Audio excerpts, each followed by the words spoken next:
we've consulted on the exclusion between 10 a.m. and 6 p.m. 1st of May to 30th September. I've already explained it wasn't quite 50-50, it was slightly more, agreed with that, but the recommendation is that we keep the controls in place as they are, as they haven't been in that long, and for the other reasons that have been mentioned.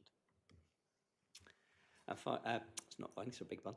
So the new dog on lead requirements in Sidmouth at the Buys and the Sidmouth Cemetery. There was a significant number of people who disagreed with the Buys restrictions, but an overwhelming majority agreed with the restrictions in the cemetery, and therefore it's recommended that Cabinet agree to the new dog on lead requirement for Sidmouth Cemetery only.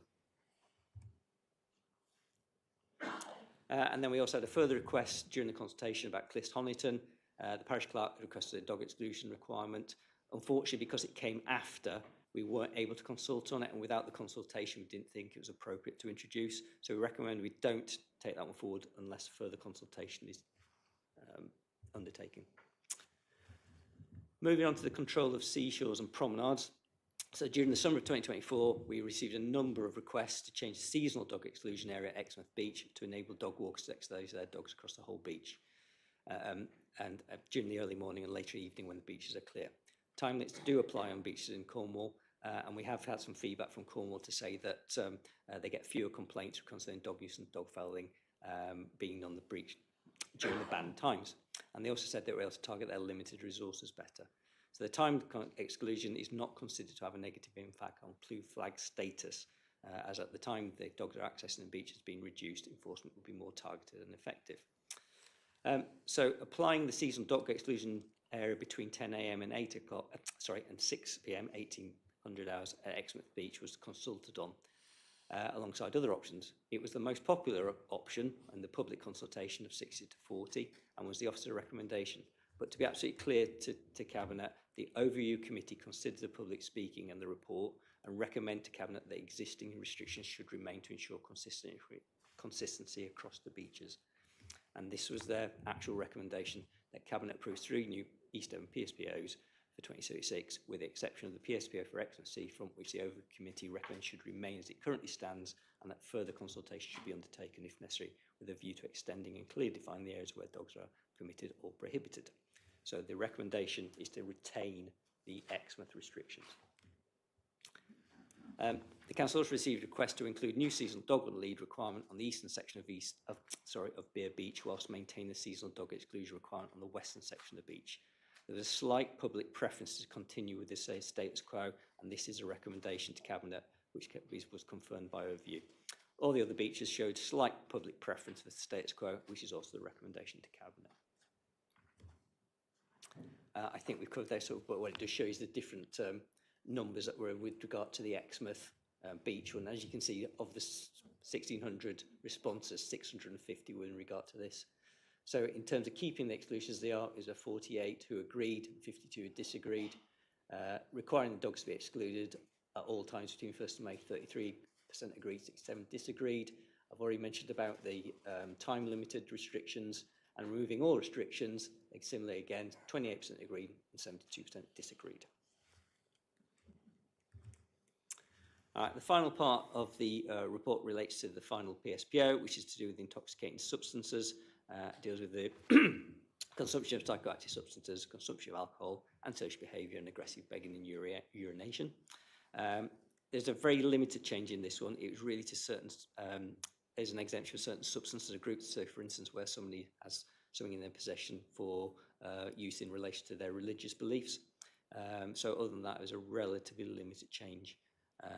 And I think it's really important to say that as well, because a lot of the people who maybe are affected by this particular PSO, maybe rough sleepers, we do need to make sure we're taking a proportionate and graduated approach to any enforcement.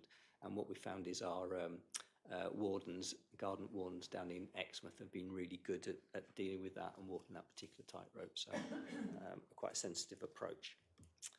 So the conclusion and recommendations in front of Cabinet today is that Cabinet confirms that the evidence supports the ongoing need for public space protection orders in relation to the control of dogs, seashores and promenades and the antisocial behaviour and consumption of intoxicating substances.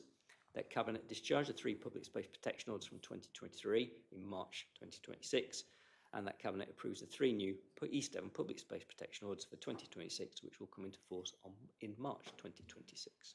Thank you, Chair. I'm happy Thank take you any very questions. much indeed, Matt.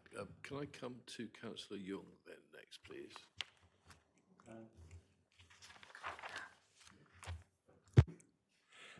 Yeah, thank you, Matt, for the flyby.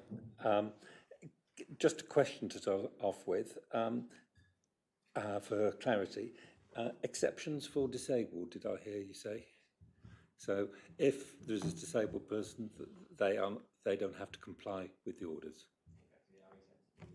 Right, thank you. Exempted from the orders on this. Okay, anybody from outside Cabinet? First, Councillor, let's have a little look. So I'm going to have to be very honest with the gathering tonight. I've got to go in a minute because I've got an urgent personal matter to deal with. I only say that to encourage you, Councillor Collins, to keep it as short as you can, please. Councillor Collins, please. Thank you, Chair. I was a member of Kilmington Youth Club many, many years ago. I know Kilmington very well. There are lots of public footpaths there. And I think really the parish council and the county councillor for the area and the district councillor, who's missing, who hasn't raised this at all. And it's been before 3 times this council now. And I feel that the access to the countryside, public footpaths, which Devon County Council are responsible for, could be improved a lot. You could put in disabled access into these paths. Maybe some road planings or something could be put down so people can access the countryside much easier, and then they would be not in conflict with the sports. But I'm a farmer, as you well know, and I've got 4 footpaths, 4 different paths running across 80 acres. And I get no problems at all from the public in Honiton whatsoever. They are very, very good. But my son has rented 37 acres this year, which has permissive paths across. And that's all up Round Ball, up on the Sidmouth Road there. And there's 2 permissive paths there. And there's quite a lot of problem with people picking up dog mess and putting it in a bag and just flinging it in the hedge or even leaving it on the field, which if an animal were to eat that, a bullock were to eat that, it could kill them. An empty crisp packet can kill a bullock. Thank you, Chair. Thank you, Councillor Collins. Anybody else from outside of Cabinet? Coming back inside Cabinet then, please, Councillor Ledger. Thanks very much, Chair. Just got a question for Matt first, and then can I come back after? So yes. Under page 77.16, it says that there was a slight 51 to 49% compromise for the compromise proposal. On point 13, you've said there's 257 responses, 79 did not agree that the dog should be kept on a lead, 178 respondents who did. In the new consultation, it's roughly similar, but I just want to know the respondents that have actually responded back to that and how much weighting we should give to either consultation. And then second, just on, I'm going to do my best Councillor Goodman impression here, on the quality impact statement, under the negative outcomes action plan, one of the actions to be taken where the concerns about accessibility of other areas where dogs can be exercised off leads by owners with disabilities or within rural areas, the council will provide information about dog walking spaces across the district. I kind of understand what you're trying to say there, but it's not. So where it says where there are concerns about accessibility of other areas, it doesn't really make sense. So could I ask that just gets tidied up? And yeah, that's it. Thank you, Councillor Ledger. Councillor Olive, I think, next, please.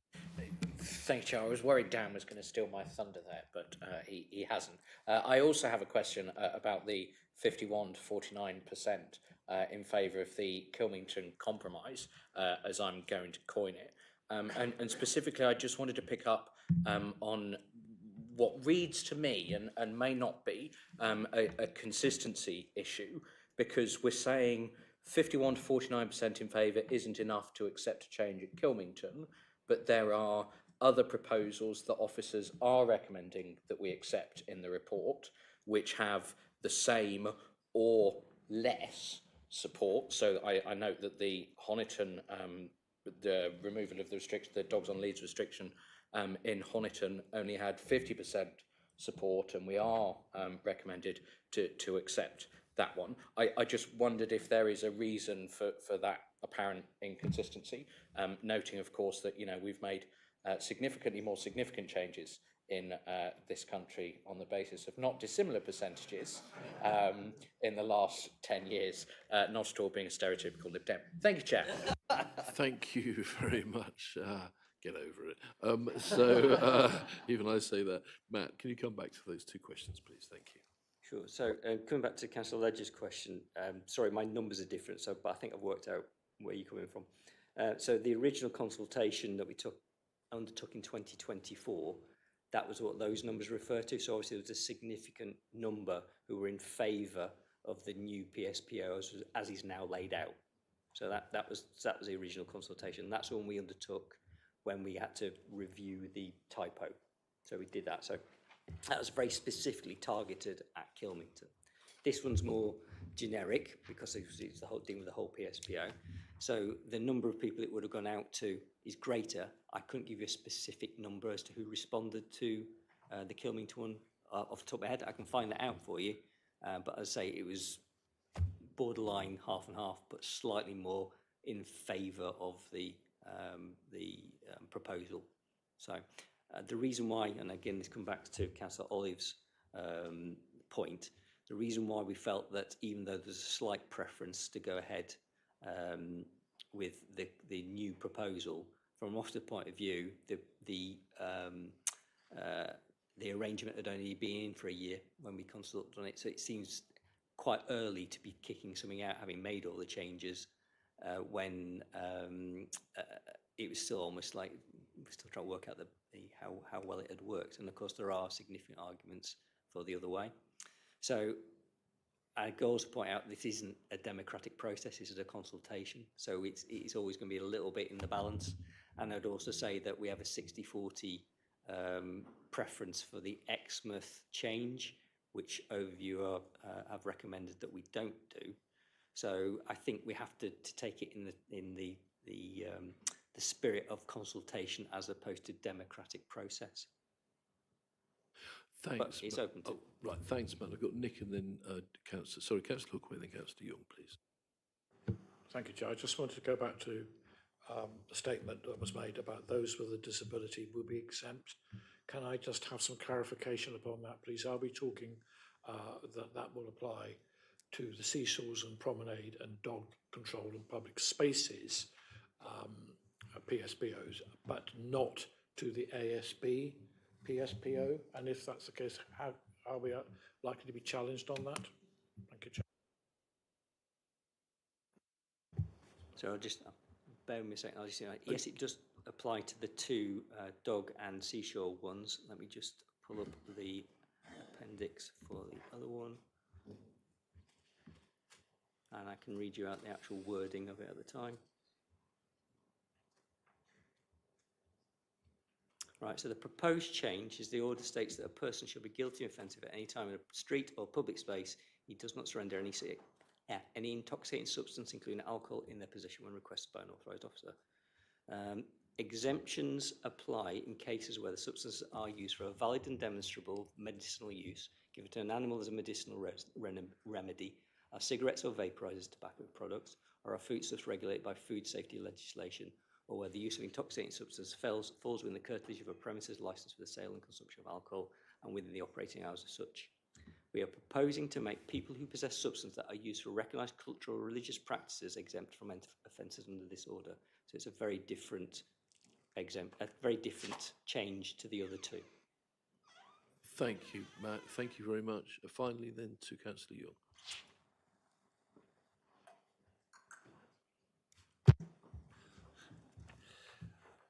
Sorry, Jeff, just to say, I'm afraid the public speaker at the back, I can't let you back in because that's our constitution. Thank you. I'm sorry, I just wanted to point out to the council, no one has mentioned, disability is not only physical in a wheelchair.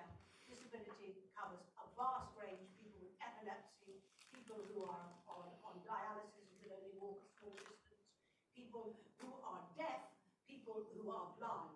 Disability covers a huge area, not just wheelchairs. No, thank you, and understood. And to be fair, that is central to everything we do on this council. We have a policy on that. And in fact, Councillor Ledger just asked a question relating to that. Councillor Young, please. Yeah, basically, it's a health and safety issue. We have PSPO orders on our beaches for the control of dogs, and we have control of dogs on our playing fields. Obviously, children's play areas and playing fields are considered inappropriate areas for dogs off leads, and that's exactly why we have to do this. I would like to thank Matt for presenting it tonight and the officers doing this. It's a big challenge every 3 years to do this. We get lots of responses, lots of hassle, and we get through it. But I would like to propose all the three proposals as written. Thank you. Okay, thank you. Councillor Ledger. Just coming into second, please, Chair. Thank you, Councillor Ledger. So we have a proposer and a seconder. Councillor Hawkins. Sorry, I was saving it for now because it's not such a question. It was a bit off topic from what we've had tonight, and it was around the length of the dog lead point in it. Just to go off on a bit of a tangent here. So I've done a bit of homework on this because I'm aware that if you go and Google short dog lead in the UK, most of them are about 1.2 metres, and we're passing a law that effectively says 99 centimetres or below, which seems excessive. I went and did a bit of homework as well and found from the Kennel Club, actually, they've pointed out that the Countryside and Rights of Way Act 2000, obviously it's a different law, but it ultimately defines a short lead as being less than 2 metres, and general government guideline does the same. So the person I was speaking to just observed that the commonly referenced statutory definition of a short lead is up to 2 metres, and most standard leads sold in the UK are approximately 1.2 metres. So a restriction of less than 1 metre in a PSPO is notably shorter than both legislative benchmark and everyday practical norms. And just bearing in mind that we're passing a law that's going to be difficult for the average law-abiding resident in East Devon to comply with, just maybe that we can amend that to 2 metres in accordance with government legislation. Okay, Matt, is that something we can cope with now, or is this something we just look to give you some delegated responsibility on? If it's okay, Chair, I can give a quick answer. I mean, again, I've done the same sort of research, and yeah, you're right that this is a historic one. I don't quite know where it's come from, but it sort of sits there. And I think last time we did this in 2023, we actually recommended that we remove that restriction, and councillors said, no, we want to continue with it. And I think it kind of got lost in that. So the problem we've got here is we haven't consulted on any change. Now, it can be challenged as to whether or not, by not consulting, if we were to make a change, that could be a problem. Would anyone really make an issue out of going from 1 to 2 metres? I don't know. So there's a risk from that point of view, but there's nothing to say that Cabinet couldn't say to introduce it and say 2 metres. Okay, I would suggest we change the recommendation to go up to the 2 metres then, if that's okay with the proposer and the seconder. I'm happy with that. Yeah. Seconder, are you happy with that? I was just going to ask, could we delegate that a consultation is done just so that it covers ourselves for it? I would suggest, so I don't want to come over all sort of Billy Bossy Boots here, but we've had this here now, overview in Cabinet about, I mean, do you want to put a consultation out to East Devon about the length of leads? Or, I think if there's a single legal item requirement to do so, we must. It's more so, I want to take advice from our monitoring officer on the level of risk that would undertake and whether that would undermine the whole PSPO if someone was to challenge it. I think it would really, the challenge would be about that particular element of it. I think the risk is, there is a risk, but the risk is relatively low because I don't think the public are going to be challenging it that way round. If you reduce I'm happy, it, Chair. it's Thank in you. their favour. Okay. Although thanks to Councillor Hawkins and you, it's now had a good airing, so the public are. Right, okay, thank you very much. Can we all go to the vote then? All those in favour? And that's including the recommend, okay, right, so that's 1, 2. So, okay, all those against? Okay, and all those abstaining? Okay, so that's carried. Okay, thank you very much, everybody. I'll now apologies for having to leave at this time to deal with this personal matter, and thank you to Councillor Loudon, who'll now take the meeting over. Thank you. Thank you, Chair. And at this point, I wonder, could somebody come and sit and be a wingman as Vice Chair?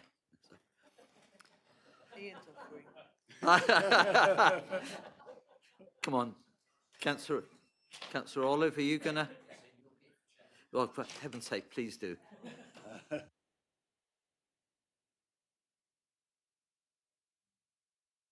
So if people can just bear with us whilst we just shift the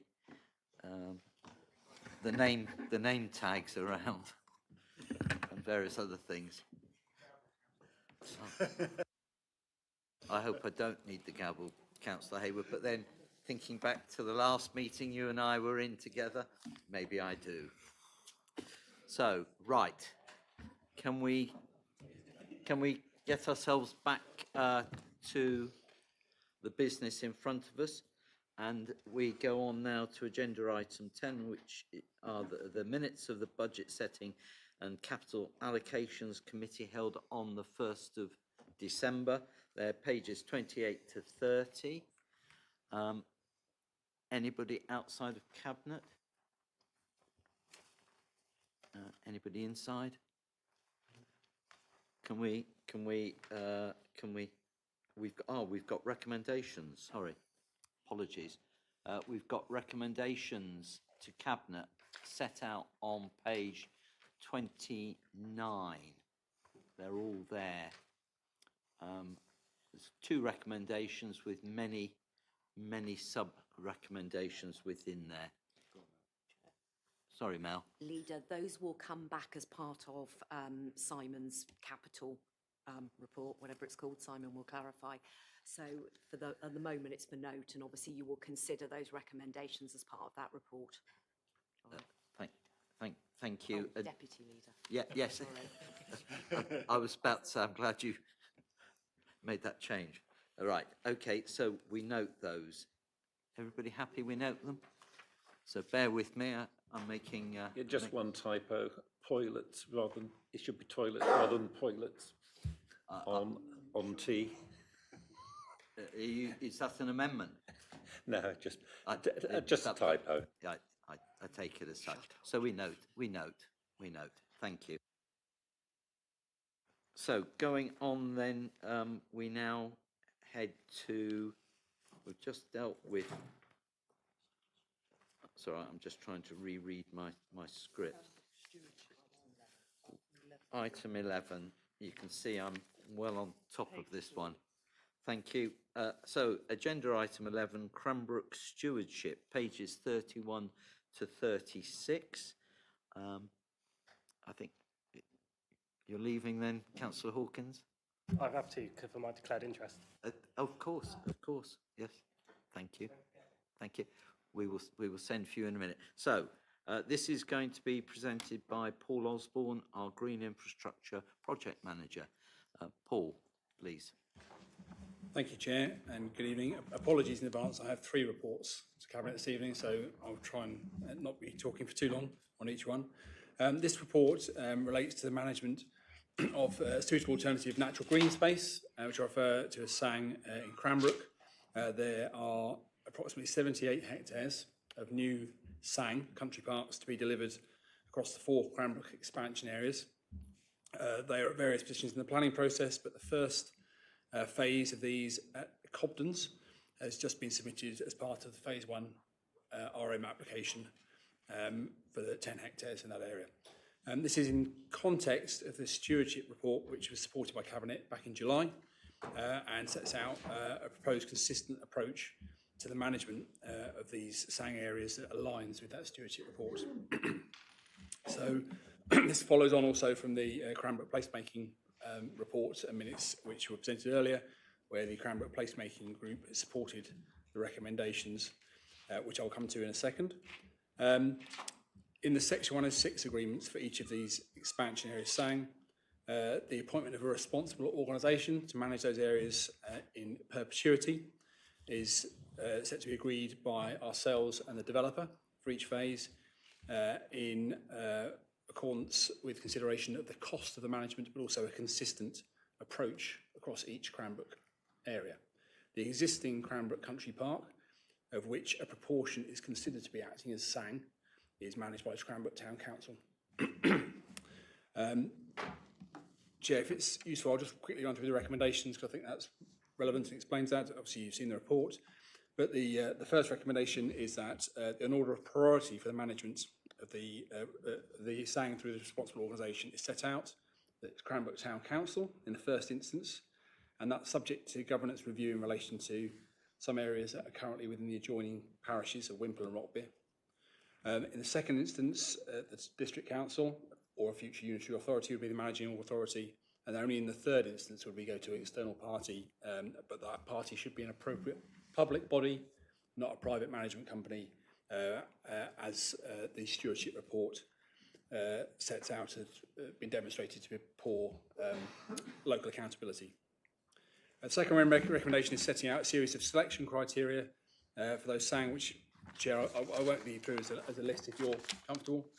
And then the final recommendation is that delegating authority to Assistant Director of Planning, Strategy and Development Management in consultation with Cranbrook Town Council and the relevant portfolio holders to prepare an outline specification and management plan which will set out the specific criteria that each of those individual management areas should accord with.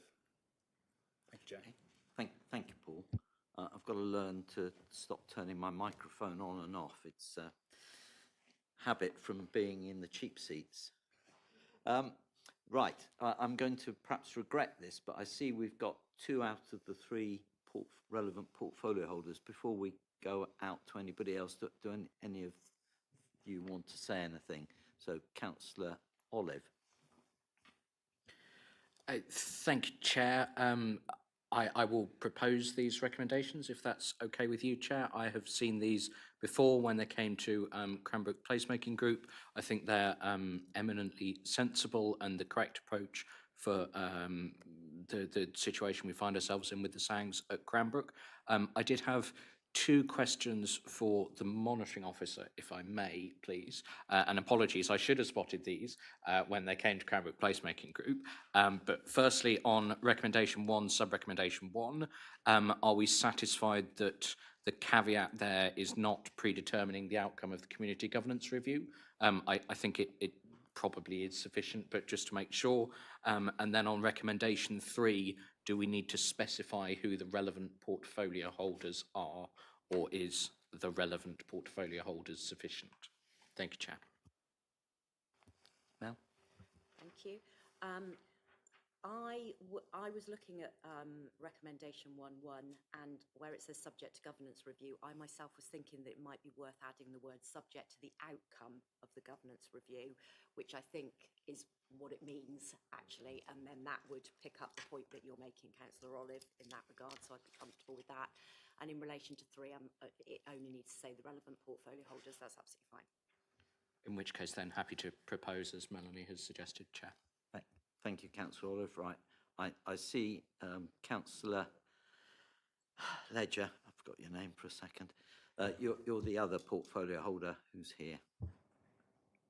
Chair, personally, I don't think that I am. I think that it fully falls to Councillor Olive and Councillor Young for this area. I know that there's an X near my name next to the portfolio, but with regards to SANGs at Cranbrook, I don't feel the need to be involved, and will happily defer to the other 2 portfolio holders to take it on. Happy to second though, Chair.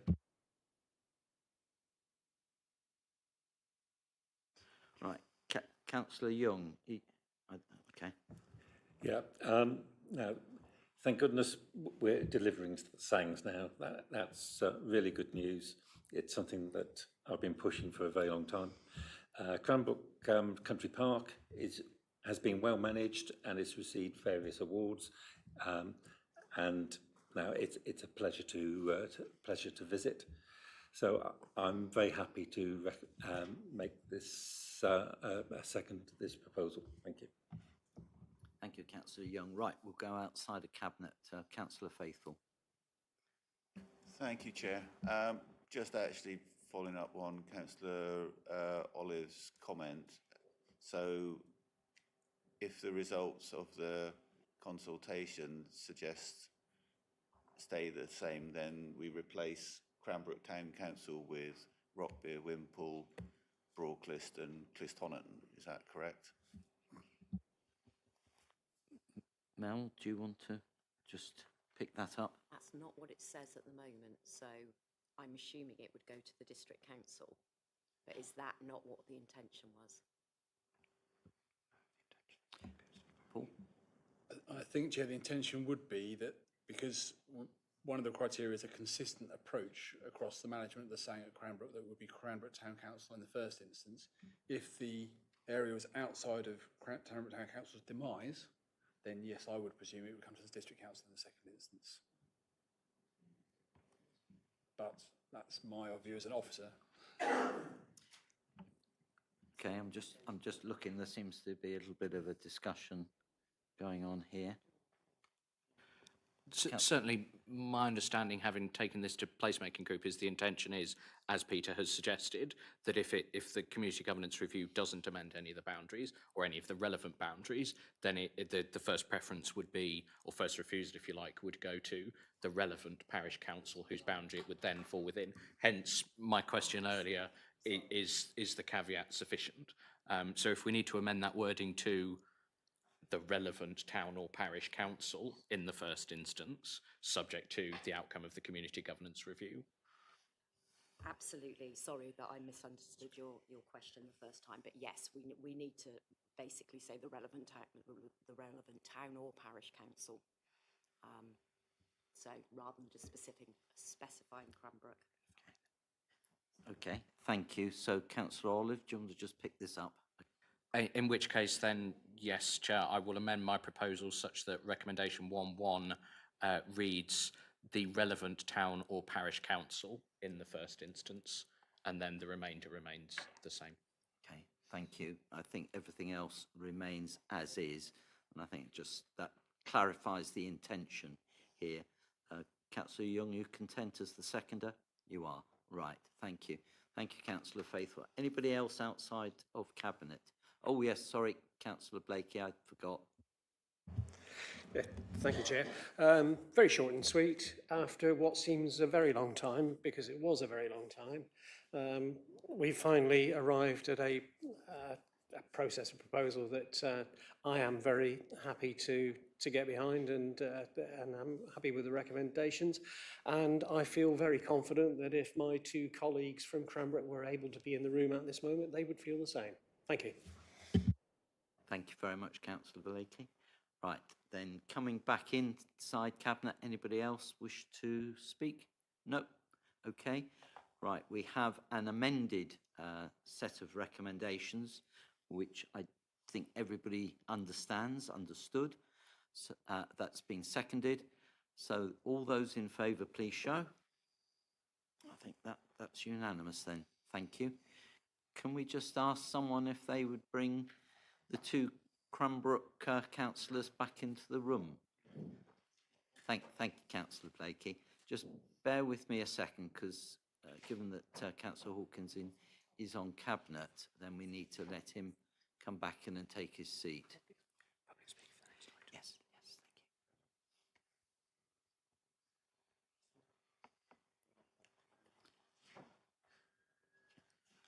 Right, we're now moving on then to agenda item 12, which is the Percy Wakely Woods lease and future management as a SANG, which is set out pages 37 to 49. Now, before I ask Paul as the officer to come back in on this point, we do have a member of the public who's been sat there very patiently, and I apologise for the length of time we've kept you.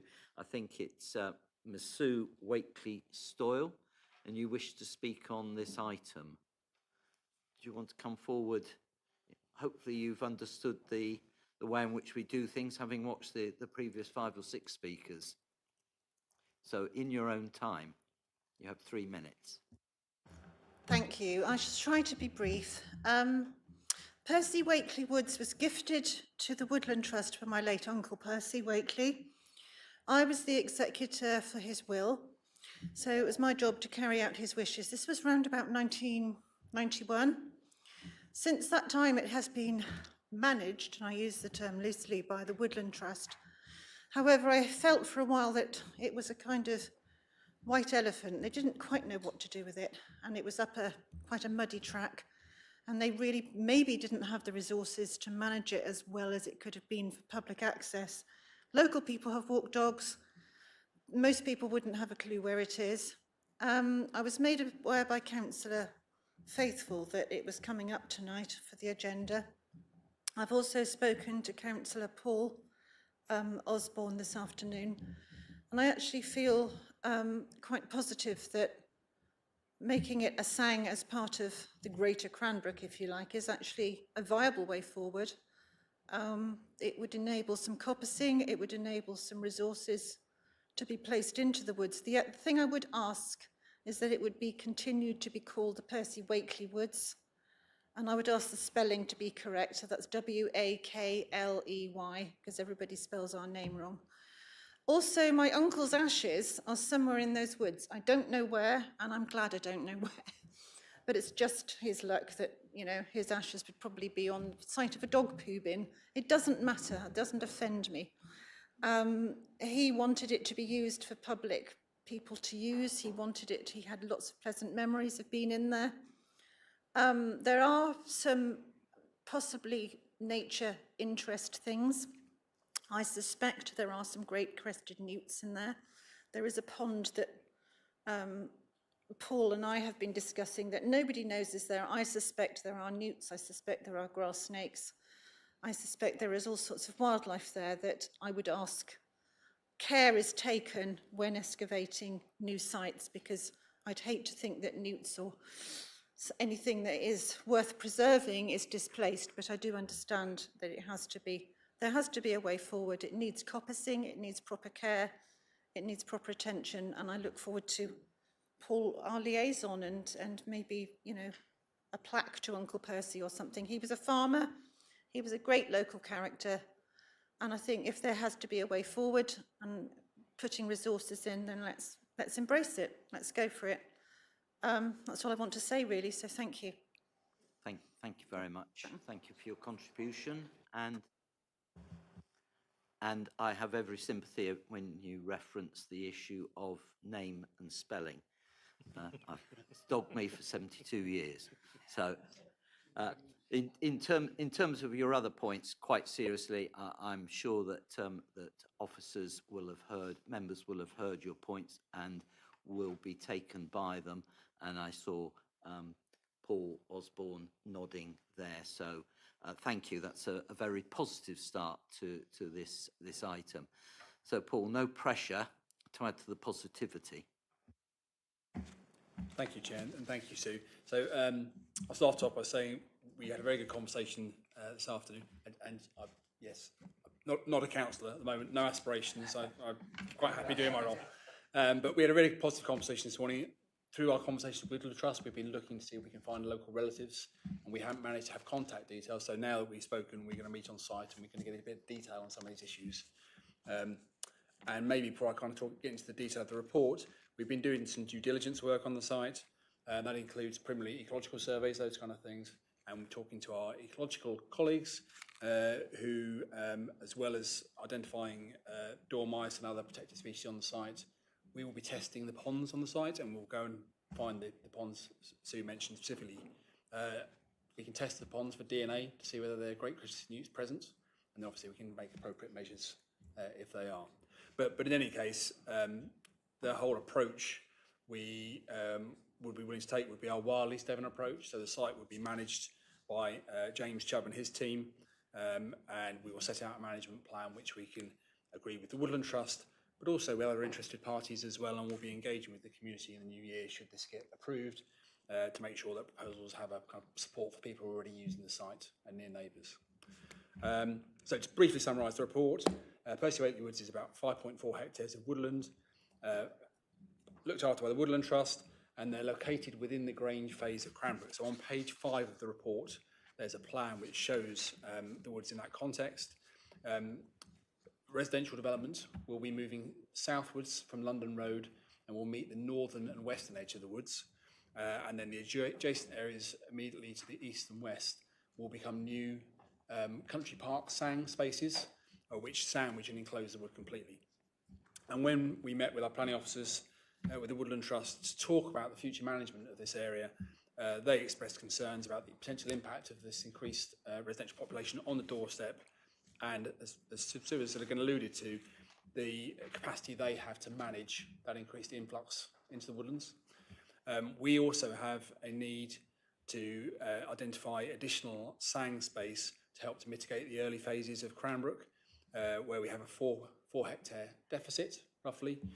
Clis Meadows Country Park is meeting 10 hectares of that deficit, so this would enable us to deal with the remaining deficit that's in place. So we've proposed a series of improvements which are carried out in 2 phases. They are largely management of the woodland, providing some improved paths in localised areas, signage and interpretation, which we would really hope, we will obviously maintain the name Percy Wakely Woods, but also, if it's appropriate, to include some interpretation about who he was and why he left the legacy of the woodlands to the community. There is then a second phase of improvements when the adjacent sang areas and development are progressing to connect them through, so that the paths that are running through adjacent sang spaces are connected into the woodlands, and we have appropriate gateway features and signage and so on, and things like dog poo bins at those entrances as well.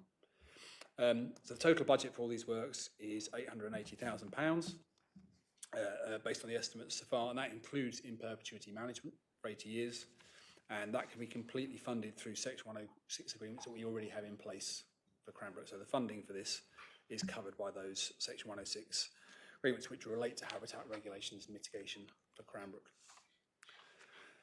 And as I mentioned, the plan is that the council's countryside team would implement enhancements, manage the woodlands until the adjacent sang areas are complete, and at that point, in line with the previous report, we would look to achieve a consistent management approach across those areas of woodland. So, for example, if the adjacent areas of sang were to be managed by the Cranbrook Town Council, we would look to make sure that the lease with the Woodland Trust enables us to pass on the woodland with the appropriate management plan and caveats in place, that the Town Council will become the management organisation in that instance, or whoever that appropriate management people would be.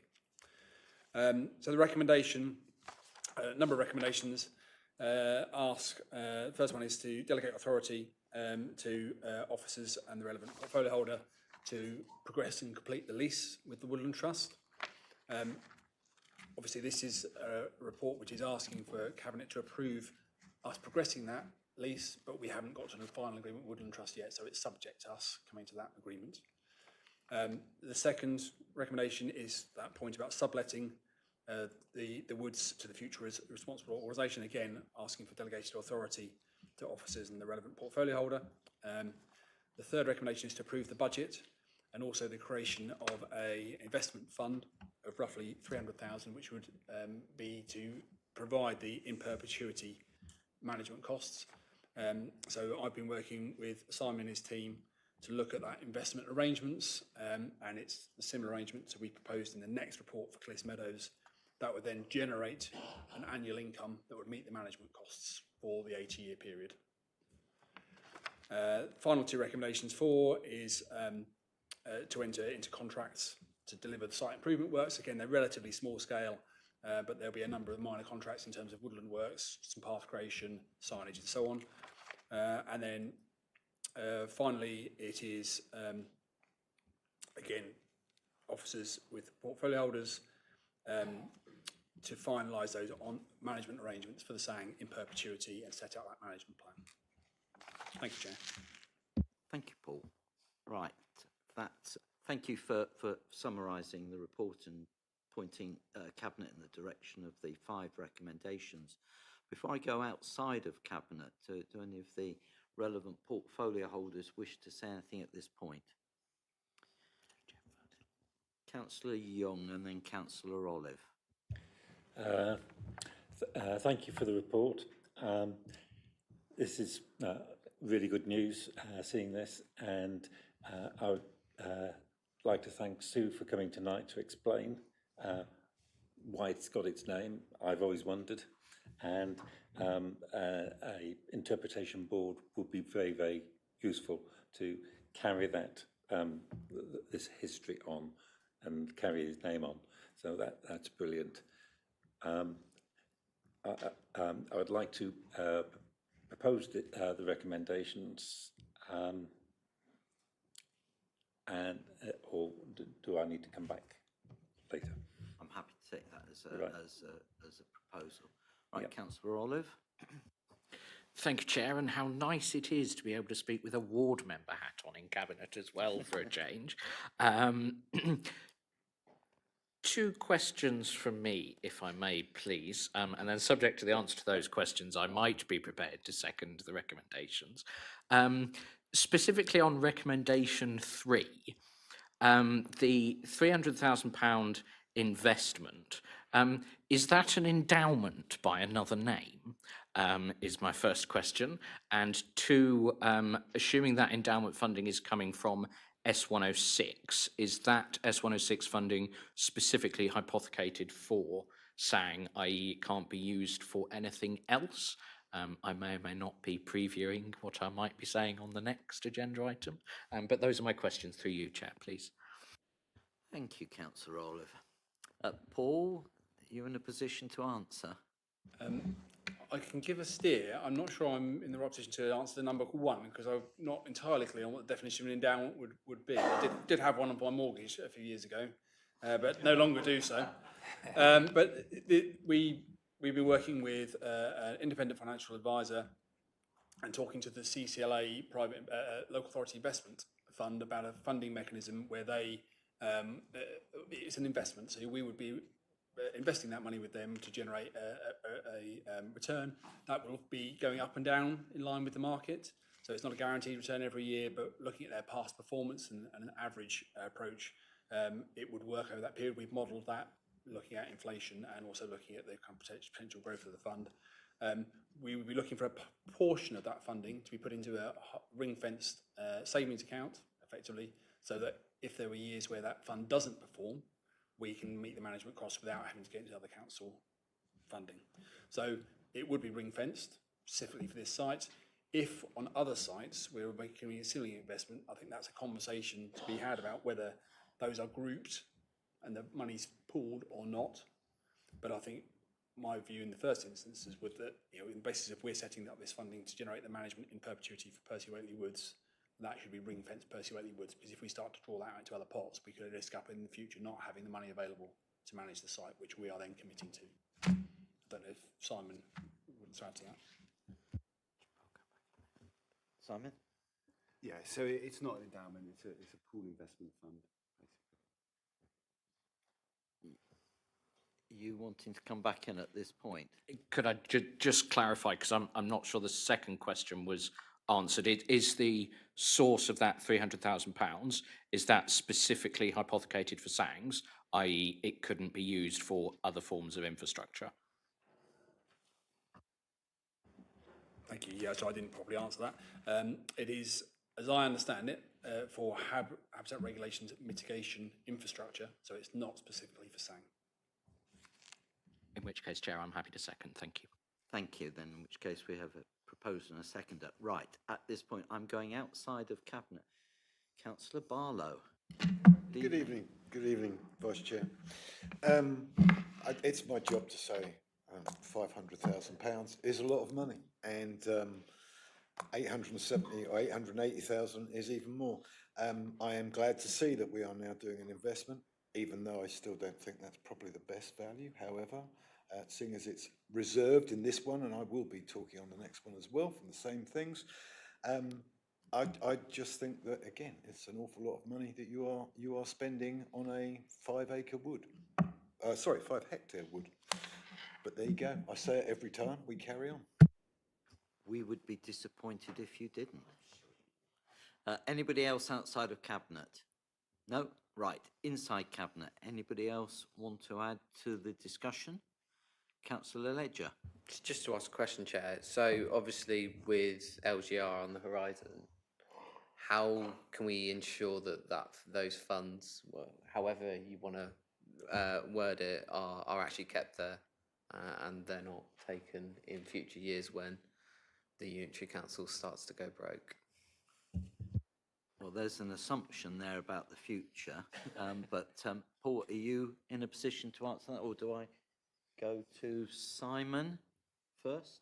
I'll go first. I mean, in terms of the investment, it would be passed over to the new authority, as you suspect, but and I may have to pass to the monitoring officer because it's the legal agreement and the requirement for us to provide that expenditure. How it's funded, we've set up a means to provide that income source. Another authority could use different available funds, perhaps. But I think it's the legal agreement that's in place for us to make that expenditure. Hang on a sec, Councillor Ledger, if you don't mind. Paul? Sorry, yes, exactly the point. So the Sector 6 agreements are for habitat mitigation. It works in relation to the early phases of Cranbrook, so that money can only be used for that purpose. We are also legally obliged to meet those habitat regulations requirements. So if we were a future authority to not fund that and decide that we were going to pass the woods on to someone else or do something else, then we would be in breach of that legal requirement. So I think that would be the control mechanism that limits that use of funding for other things. Is that all right, Councillor Ledger? Yes, Good, sufficient good. ring fence, Chair. Thank you. And I just say to my colleagues, I'm really pleased you're asking all the difficult questions tonight. So helpful. Councillor Hayward. Thank you. In 2020, the Woodland Trust issued its plan for this, and it shows how long these things take to go through. And they were saying that they were in negotiations with the East Devon District Council about the potential for SANG. So it's lovely to see it's come around eventually. They mentioned that 90% of the ash here is expected to die, and that there are some safety concerns which they will try and alleviate. That was 5 years ago. Just seeking your confirmation that that's not going to come back and bite us, that essentially we're taking on a white elephant and we're going to lose all the trees. I appreciate this whole, what you're proposing is management and it's trying to safeguard it, but I wouldn't want us to take on something that's essentially dangerous. Yeah, thank you, Councillor Hawkins. The majority of the ash has been removed, I think, in 2022, around COVID time. They cleared most of it. There's still some left, and there are some areas. We've just had our horticultural survey done as well, so there are some other areas of clearance to be done, but that would be part of the management of the site. And I think talking to James Chubb and his team, that would be one of the first things we would do if we've got the lease in place. But it's not a significant area, it's small pockets on the site. Okay, thank you, Paul. Thank you, Councillor Hayward. Right, I see no other hands, so we have a proposer and a seconder. The recommendations are set out on the bottom of page 37 into page 38, and there's recommendations 1 to 5. I won't read them. All those in favour, please show. That is unanimous. Thank you. Then we move on, he says, turning the page to agenda item 13. Oh, deep joy. In perpetuity funding for management of Clis Meadows SANG. It'll become clear to everybody in a minute why I said that. Pages 50 to 56. And again, Paul, this, do you want to do all of the items tonight? No. Your colleagues can then go home. Well, much as I would love to help out my colleagues, 3 is more than enough, thank you, Chair. I'll brief them, because I'm sure members are very familiar with this topic because it's been discussed, but briefly, Clis Meadows is our new 10-hectare country park and SANG within Broadcliff Parish. Cabinet previously approved a budget for the delivery of works on site and for the management of the site. Subsequently, in line with the Cabinet recommendation, we took a report to Strategic Planning Committee via SIL member working group to approve the use or request the use of SIL contributions to meet this budget. Strategic Planning Committee approved the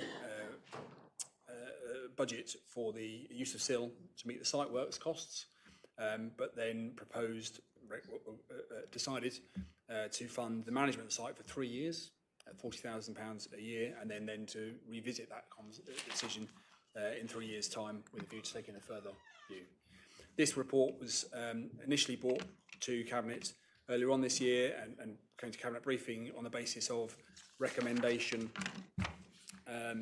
option 1, which was the recommendation and decision from Strategic Planning Committee, which is the funding for £40,000 a year and then to be revisited in 3 years' time.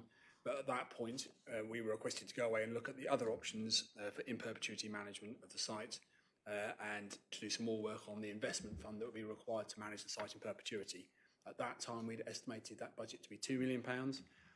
Again, I've worked with Simon and his colleagues and with an independent financial advisor and talking to the CCLA, and we've managed to work through, modelled the funding and return on an investment to a figure of 1.1 million, which would be 1 million to invest with a CCLA property fund, local authority fund, and then 100,000 to be kept as previously Percy Woods in a ring-fenced savings account to fund years where there is a deficit in that return on the investment. So the request for in perpetuity funding has reduced, and hence then this report has come forward, which sets out 3 options, with the first option being Strategic Planning Committee's recommendation decision to fund the management of Place Meadows through an annual contribution for 3 years from SIL, and then to consider a further report at that time on future management. Option 2, which has come forward after the consultation with officers and members on this report, is to recommend extending that decision for 5 years. And this is because, obviously, in 3 years' time, we'll be in the throes of transferring across the new authority under local governance review, and there will be 100 other decisions that will be a priority for that new organisation at that time. So by extending it to 5 years, it would push it slightly further out, and there'll be time for everything to settle down and this to be more of a priority. Or option 3, which is our recommendation, is that we review that decision by Strategic Planning Committee to create out the investment fund now and request the use of 1.1 million from SIL to set up that in perpetuity funding now, and that's then in place in advance of LGR. And that's on the basis, as I say, of the delay, aligning with the change in authority, but also the financial risk to the council, albeit that would be relatively small, of delaying that funding to a later date and the potential additional costs or risks that would incur. Thank you, Chair. Thank you very much. You certainly are talking big numbers tonight. Hold your horses, Councillor Barlow. I will come to you. Don't fret. So, it worries me. I now have to say, do either of the relevant Cabinet members want to say anything before I go elsewhere? No. Right. So, I'm going to go outside of Cabinet at this point. Councillor Barlow. Thank you, Chair. Well, it's quite exciting, isn't it? There we were about to spend £2 million. Now we can do it for £1 million. So that's a bit of a saving. I felt like we might have actually done some good. However, I would still argue that that isn't the best way to do this. And I worry that whether we've got our head around for 80 years, if you put £1 million in and you're getting your interest, and you get your £40,000 back a year, which is what you're asking for to run this, you get it for the first year, and then that's great, you just take the capital out of it, it's still £1 million in there, but in 10 years' time you've still got £1 million sat in it, and it's still only giving you 40,000, but 40,000 isn't going to buy you very much. So at the end of the day, I would say that scheme just doesn't work. But again, I know Mr. Davies or Simon will tell us that I am totally wrong with that.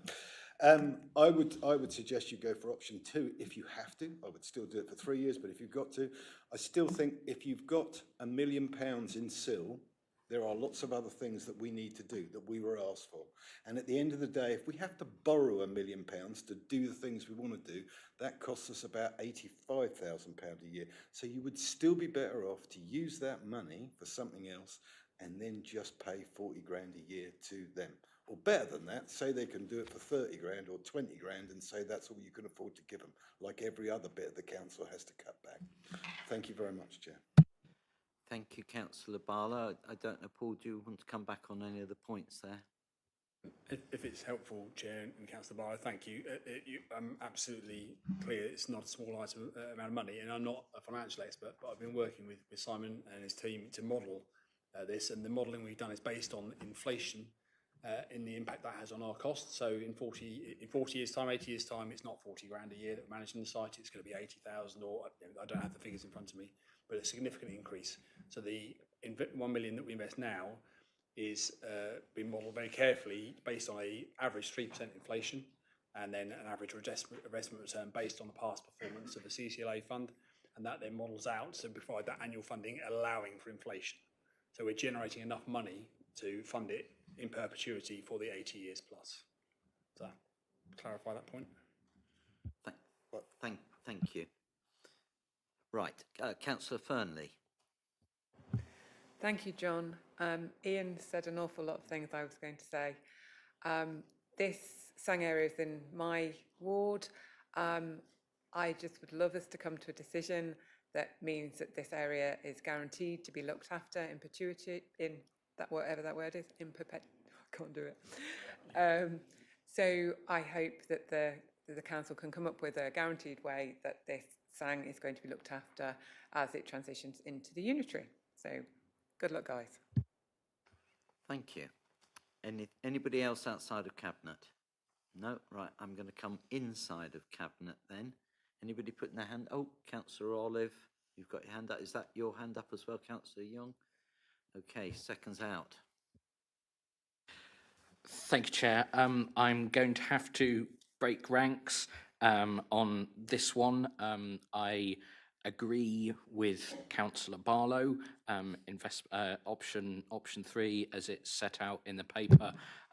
You could hide your surprise better, Chair. There's a first time for everything.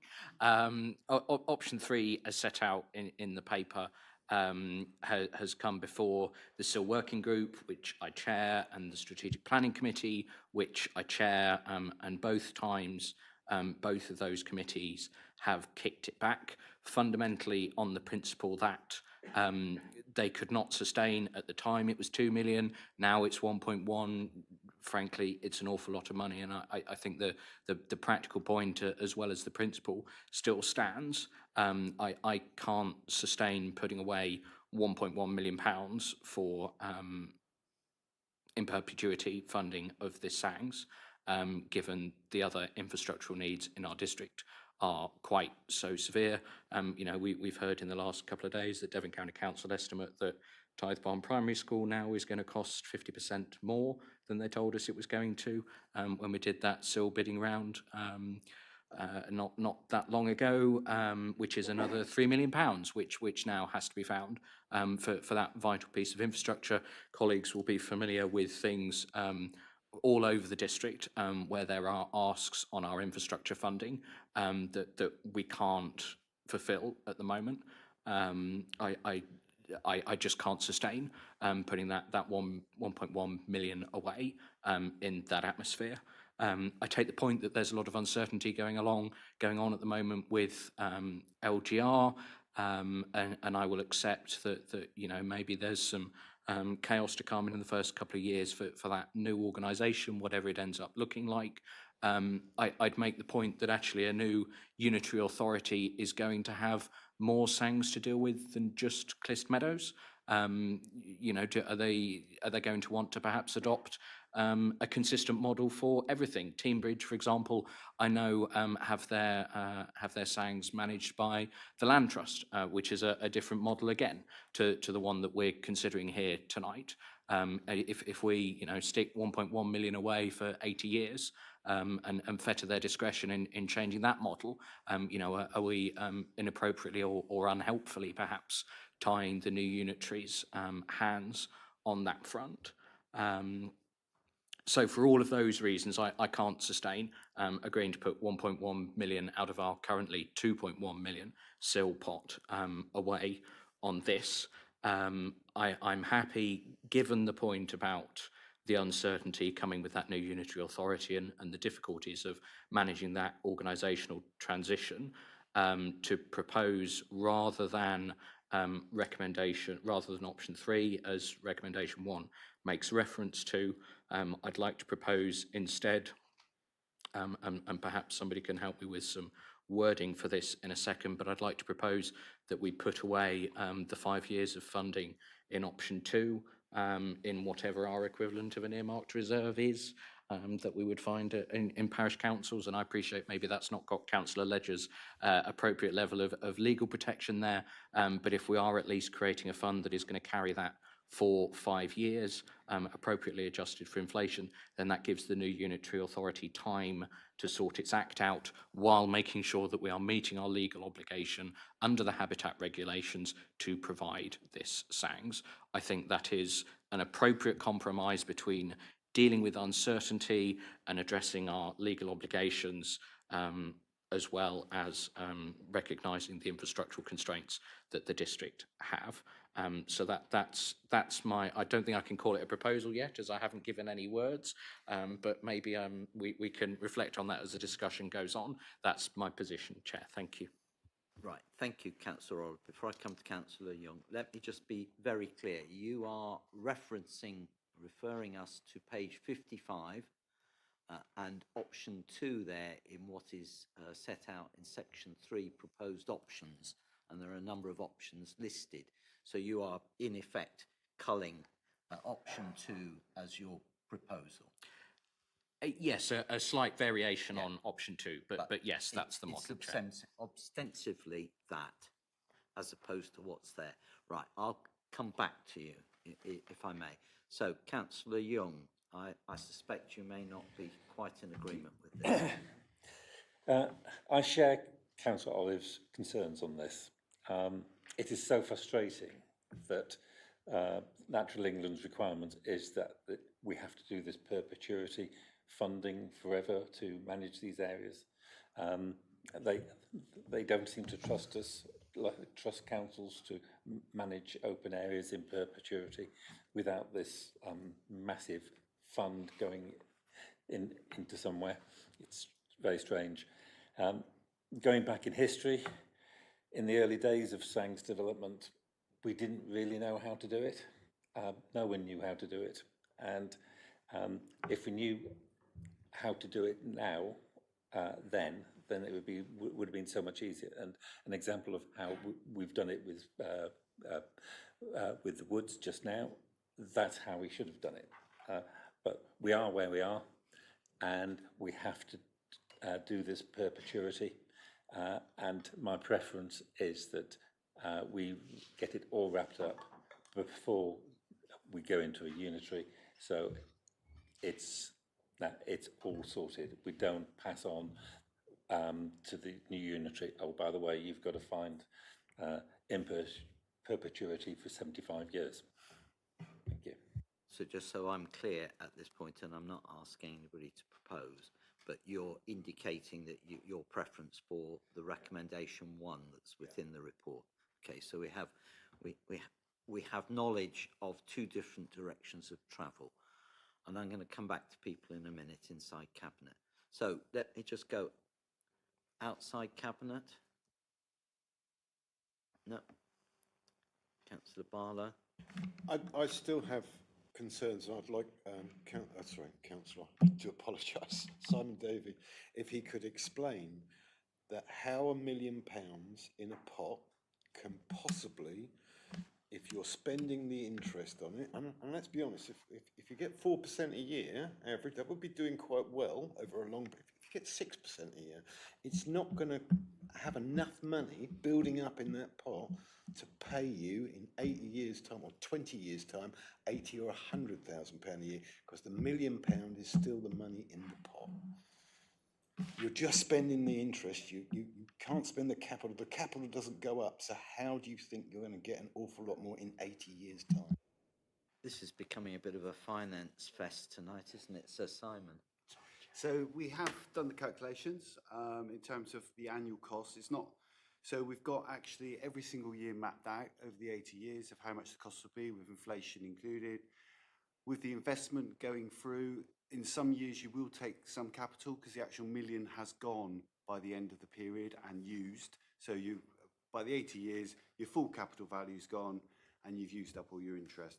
But we can send you that model afterwards, Councillor, but it does work out in terms of the investment required is at that figure based on the actual expenditure required each year. And we modelled it quite carefully in terms of when the capital is needed, in what period, and what years it's at a low figure. And this is also with the rate of return. The risk there is the reason we're putting an extra sum aside that can be called upon if the interest rates don't rise. But we've done the best we can with that modelling and quite happy to share it. Thank you, Simon. Right, anybody else from Cabinet? No? Right, so, I know that we have a proposer for the two recommendations in front of us. Do we have... no, you're right. I know I have somebody who's indicated they would be willing to propose it. Is there a proposer for the recommendations in front of us? Councillor Young, is there a seconder for that? Councillor Quay, right, so that's on the table. So, Councillor Olive, do you have some words that you wish to put forward as an alternative? Yes, Chair, would you like me to propose those as an amendment and we can take it to a vote if that's the most practical way of dealing with it? It does seem to me... Oh, no. Yeah, I would question whether this is an amendment, because amendment is adding or taking away of words. It seems to be a completely different proposition. So if it's a completely different proposition, we would have to vote on the substantive. And then if that falls, then we can take an alternative. Okay. Yeah. Can we then, let me ask, is there anybody else wishes to speak at this point? No. Right. So can I take the two recommendations that... Can I ask a question first? You can ask a question, Councillor Olive. Sorry, Councillor Loughton. I just wanted to make sure, in officers' view, would both options 2 and 3 comply with our legal requirements in providing SANGs over the next 5 years? Is that Paul? Yes? Yeah, yes, if you're happy, Chair. Yes, they would. We're deemed to be the responsible authority. It's in our demise to set out how we're going to fund management of the site. And I'll just suggest that in the recommendation, obviously, Councillor Olive, I'm sure you've got this, is that we state that we'll be reviewing this to look at the future management in 5 years' time or 3 years' time. Okay. But yes, in the short answer, yes. Thank you. That answer. So what I'm proposing is that we've got two recommendations in front of us. I'm going to split them because it looks to me as if the key is whether we support recommendation 1 or, if that falls, an alternative that Councillor Olive has indicated. So, and then we'll come to recommendation 2 because I hope that's less contentious. So can we see all those in favour of recommendation 1, the investment fund of 1.1 mil? Those in favour? 2. Those against? 2. Then...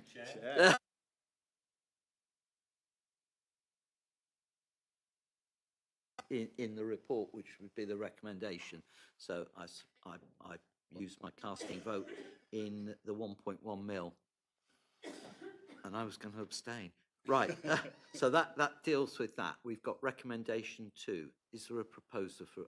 I'll propose it from the chair, recommendation 2, delegating authority, etc. All those in...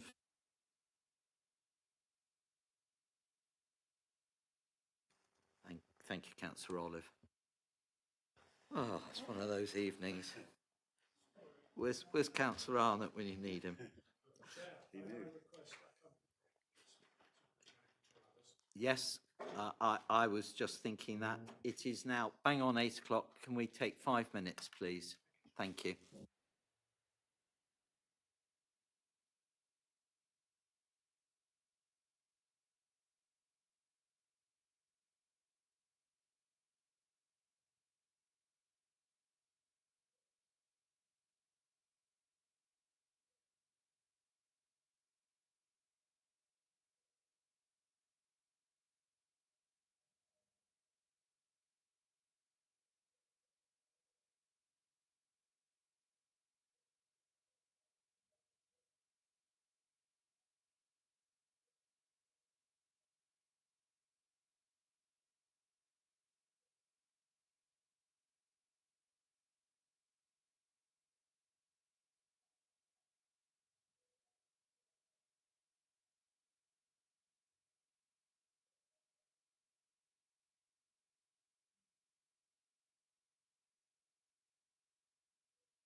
Right, colleagues, we've had the comfort break.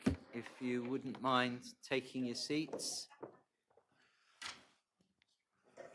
Thank you. So we now move on to agenda item 14, Exmouth Beach Management Plan update at pages 57 to 67. I'm hoping that this is less controversial than anything else we've had so far this evening. And we've got Alan Frampton from the Southwest Flood and Coastal, who's going to, sorry, I'm looking over there, I'm trying to work out, apologies, which one was Alan. So, Alan. No, Jeff, my script tells me otherwise. So, yes, Councillor Young as portfolio holder. I think you need to log back in, Jeff.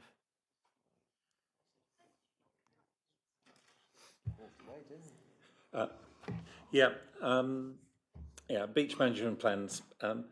What you see on the engineering when you get shovels on the beach and concrete going in is the final end of a very long process. The big process is trying to understand what's happening to the beaches, what's happening to the tides, what's happening to the weather, and basically working out what's going to happen to the beach in the next 100 years. That's where the work is. The final bit is just putting the finishing touches with a bit of concrete on the beach or a new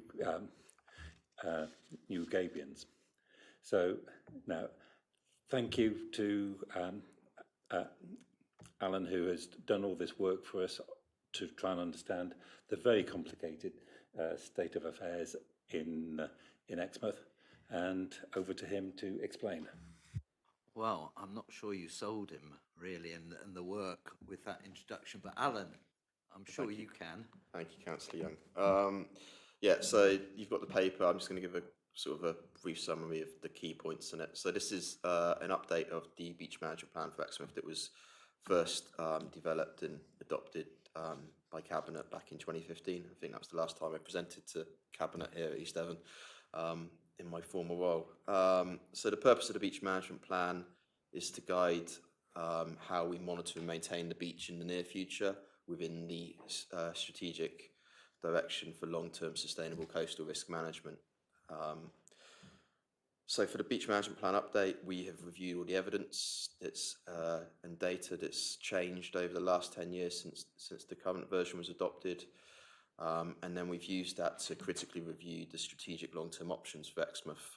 And throughout that, we've engaged members of the community and statutory stakeholders and undertook a 3-month public consultation around this time last year. As part of that revisit, we reassessed what would be at risk if we did nothing at Exmouth.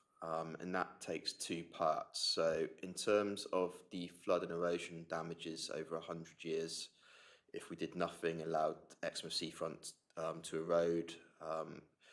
In terms of what is eligible for getting central government funding, there's less than £1 million available in terms of what's justified. But when we've looked at what the local economic value to Exmouth is of the seafronts, that number over 100 years comes to 800 million. So there's clearly a strong economic reason to invest in Exmouth. It's just not eligible for central government funding under the current rules, and that's going to be the key part for this. In terms of the options we've identified, there are 3. There is the national economic leading option. So this is the option if we strictly follow the national rules set by the Environment Agency and DEFRA. That would see us encase the existing seawall and build a setback flood wall, probably at the back, the landward side of the prom. It's the most cost beneficial, and it will protect against flooding and erosion, but it will mean that over time with sea level rise, you will likely lose the beach at Exmouth. All the feedback we had was the beach is critical for Exmouth, so we have a local aspirational option.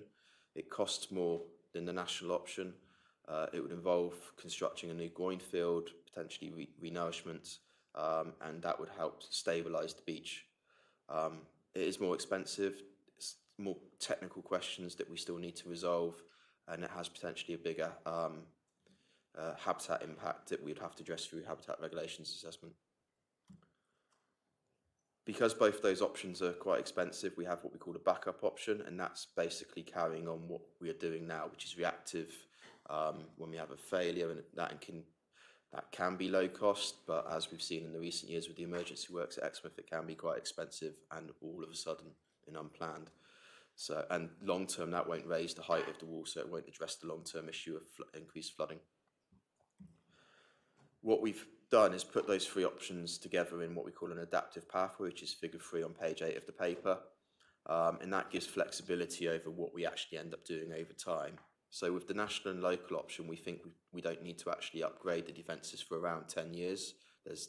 With maintenance, we'll get another 10 years or so out of them, we believe. So we can continue maintaining whilst we seek to secure funding and consent and do the technical studies, which may let us build, ideally, the local option, if we can raise the funding, or the national option if we can't, which will do the job of protecting the town. Now, all this has been done under the current funding rules, and hopefully in October, government announced those funding rules are going to change. Key point to note is that the funding gap we are forecasting, and I'll come back to that in a moment, is going to be much smaller. The new rules, in summary, the key point to be aware of is that a project will be now eligible for the first 3 million, and then 90% of the remaining cost above that, so long as a minimum of 10% contribution can be provided. So for Exmouth, the national option, we are currently forecasting an approximate £18 million funding gap. With the new rules coming in from April next year, that comes down to around 1.6 million. With the local option, the current funding gap is the order of 21 to 23 million. With the new funding rules from April, that could come down to as little as 1.9 to 2.1. So with the new funding rules coming in, the funding gap is greatly reduced. It makes the affordability more likely. The question we have still with the new funding rules is how schemes will be prioritised nationally. And one thing that has been conveyed by DEFRA and the Environment Agency is that if more than your minimum 10% can be raised, you will go up the priority list. So if you can contribute a bit more than your minimum, you're likely to have more chance of actually getting your national funding. Like I said, we don't need to actually build a new defence for around 10 years. So the lead-in time to do that, we would have to do an outline business case and develop the detailed design. So the forward programme on paragraph 1.27 of the paper, we are proposing to start work on the outline business case in earnest around 2028-29, with the aim of getting that assured by 2032, allowing detailed design to then progress with a scheme around 2035. And it's in that context we are therefore recommending Cabinet adopt the updated beach management plan that is going to guide the immediate term management and also efforts to progress that longer term solution. In the meantime, we have a little bit of budget left from that which was previously approved in October 2024, and we're proposing that we do some preparatory studies, ecological surveys that are needed to inform that business case. So when we want to start that business case, we've got the evidence we're going to need to do that. That's me. Thank you, Alan. Thank you. That was, certainly for me, that was very clear. And so we have a paper in front of us. Anybody outside of Cabinet? Councillor Gazzard. Thank you, Chair. Can I first start by saying the works that have been undertaken at Exmouth over the last year or so, absolutely excellent, and has made a huge difference. So thank you for that. I hope Cabinet will support the recommendations tonight, but can I just say I do have a concern about some of the wording in the number 2, saying that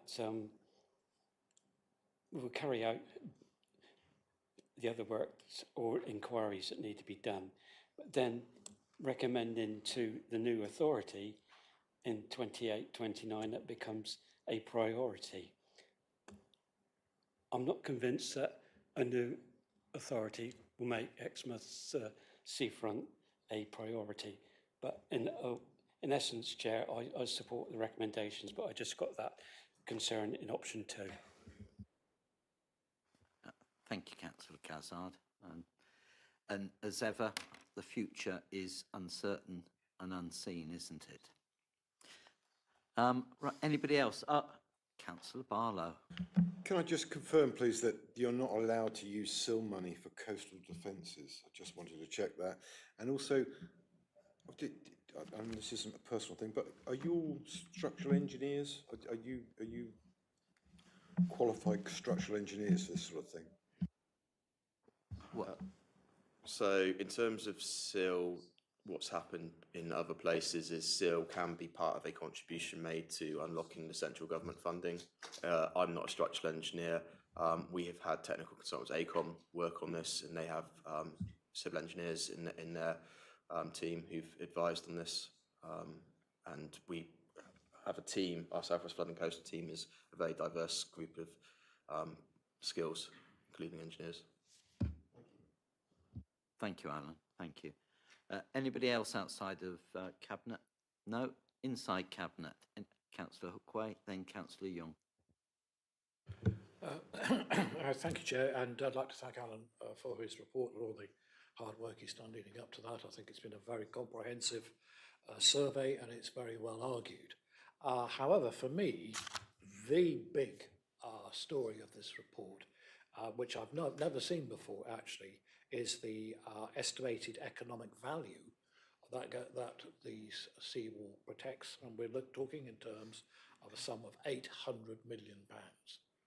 Now, as I say, that's the first time I've seen that, and I was pleasantly surprised, because 800 million is a huge amount of economic activity that I don't think we can afford to put at risk. And I think that if we're going to have to spend 20 million to protect that 800 million, I think that is a very good spend. However, I do take the point that was made in the report that we don't need to go yet. Let's hope we don't get any nasty storms or anything like that. But we do, I think, need to keep this under a watching brief. I certainly shall. And I also like to thank Councillor Guzar for his point of picking up this issue about priority. And this is where I'm a little bit sort of on edge, because we understand how important this is. We now have a value to that, and yet if we go through LGR 1 options, some of the options may say, well, this is no longer a priority, and that I think would be a very serious mistake. So I am, and we've talked a lot about funding and various issues tonight. Although we are not statutorily obliged to do that, I think we ought to really give this a very serious, excuse me, a very serious consideration that we should go out and find that money. And I'm very pleased to hear that there's a business case being prepared. I think that's, excuse me,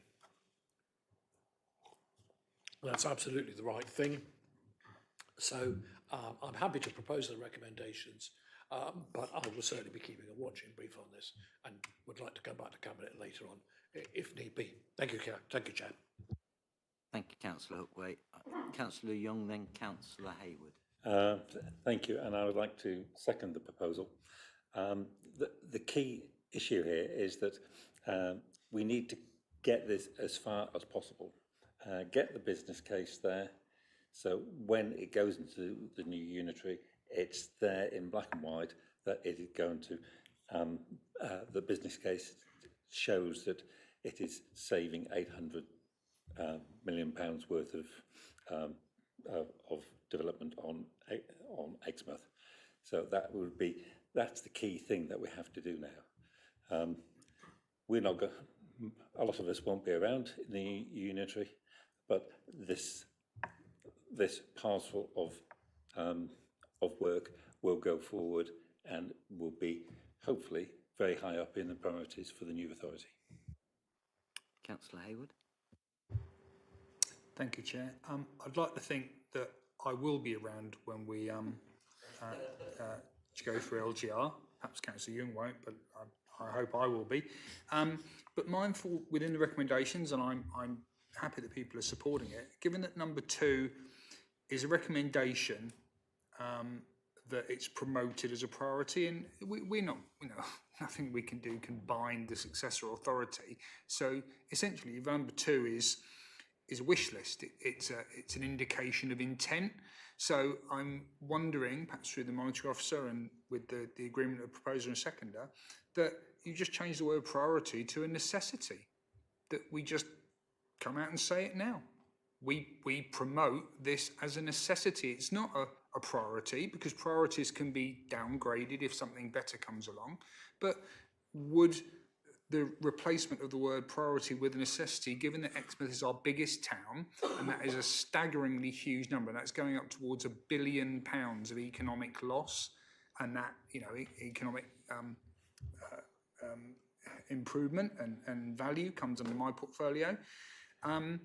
We can't afford to lose great swathes of Exmouth. It's our biggest town. So I'm just wondering, would it change the ability of officers going forward and the ability of our colleagues here if we change that to necessity and just came out and said, it's not an option, successor authority, this is a necessity, you need to take this forward. Just a thought, Chair. Thank you, Councillor Hayward. Regardless of the change of the word, I was going to look across to the Chief Executive and the Monitoring Officer. Chief Executive sits back because she thought I was going to pass this one directly to the Monitoring Officer. But I was sat here thinking that and we haven't had this sort of discussion yet because it's very early on in the LGR process, but I would assume as we move towards the shadow authority being created and then into the new unitary, and we are looking at handing ourselves over, that we would be giving a steer, a wish list, a guidance note to the future authority as to a whole range of parts of our business, if you like, business as usual for them. And so therefore, necessity, a priority, does it change that?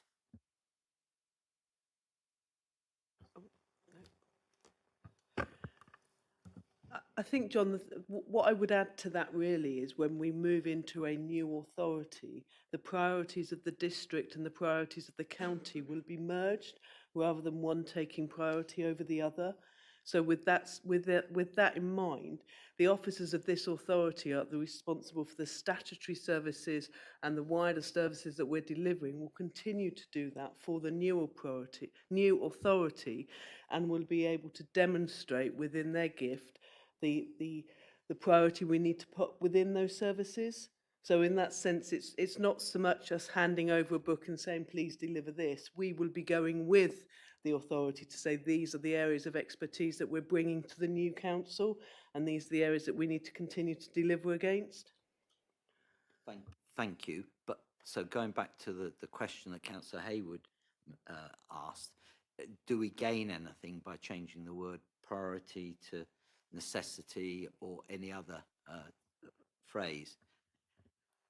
Personally, I don't think so. I think you're giving a steer either way that you think is really important for the new authority, but they will be a sovereign body and they will obviously make their own decisions at the relevant time. So I don't think it necessarily matters, but I'm comfortable with either word, depending on what member preference is.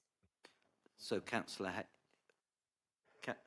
Hayward, are you coming back with a proposal?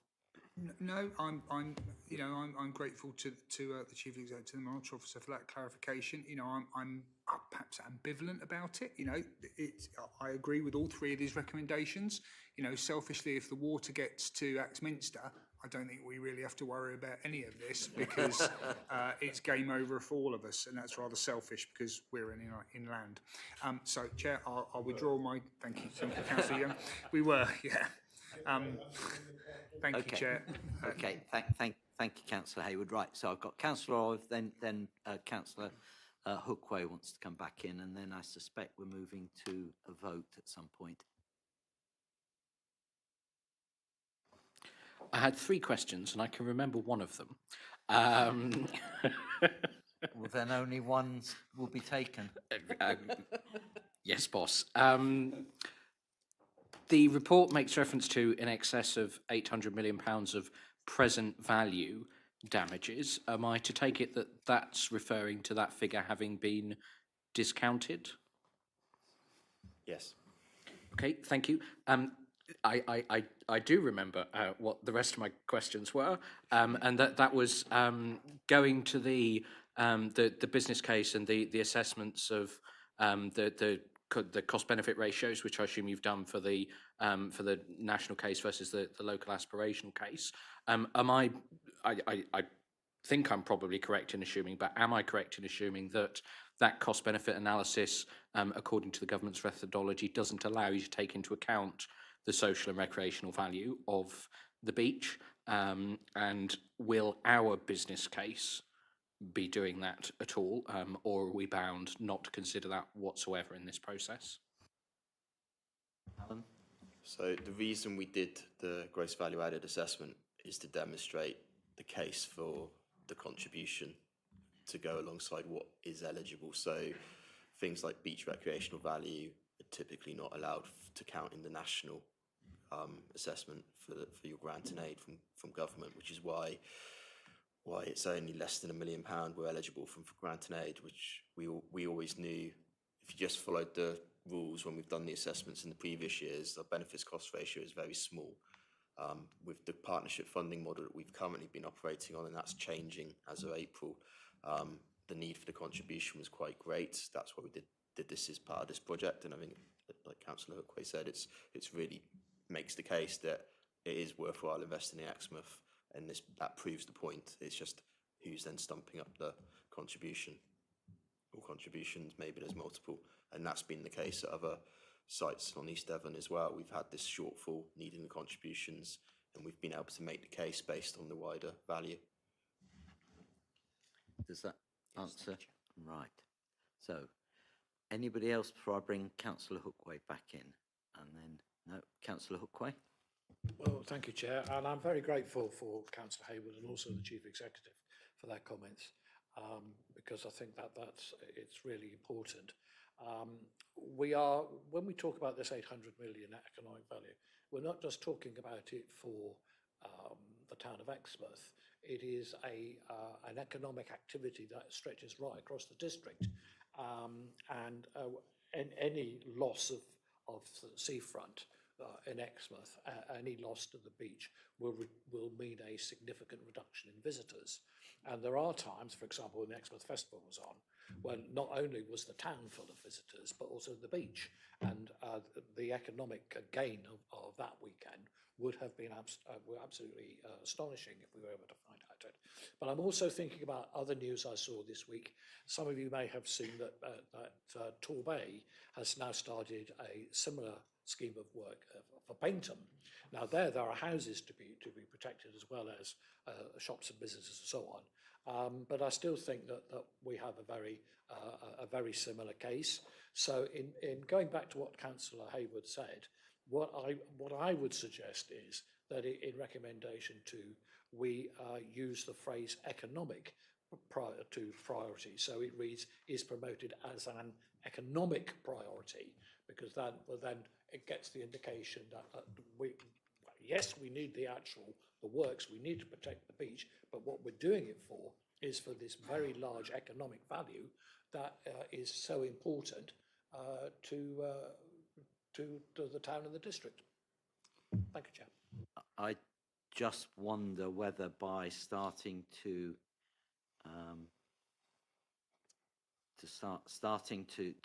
change it to economic priority, whether you're missing out social priority, whether you're missing out coastal priority. I just wonder whether you start creating more problems for yourself, possibly. But it's, if you wish to put that as an amendment, please do.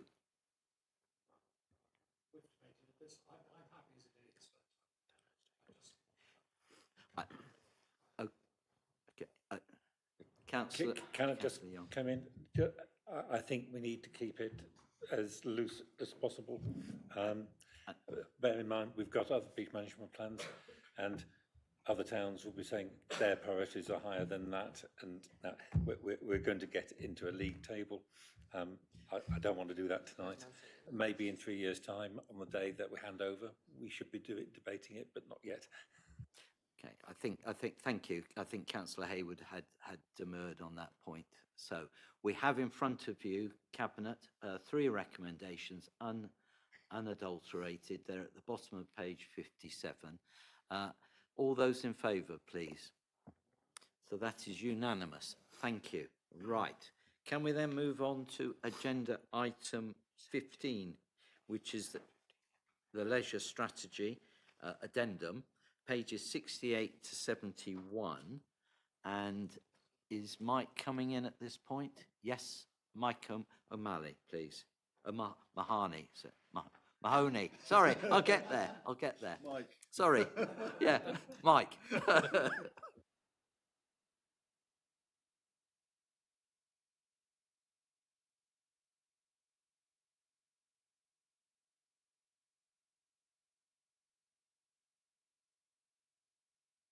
You're having problems, Mike. Do you want to come and sit here, Mark? Do you, Yeah.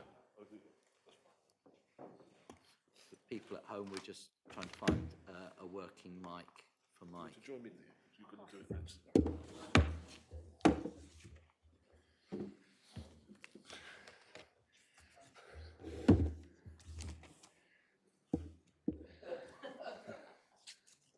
Okay, thank you, Chair.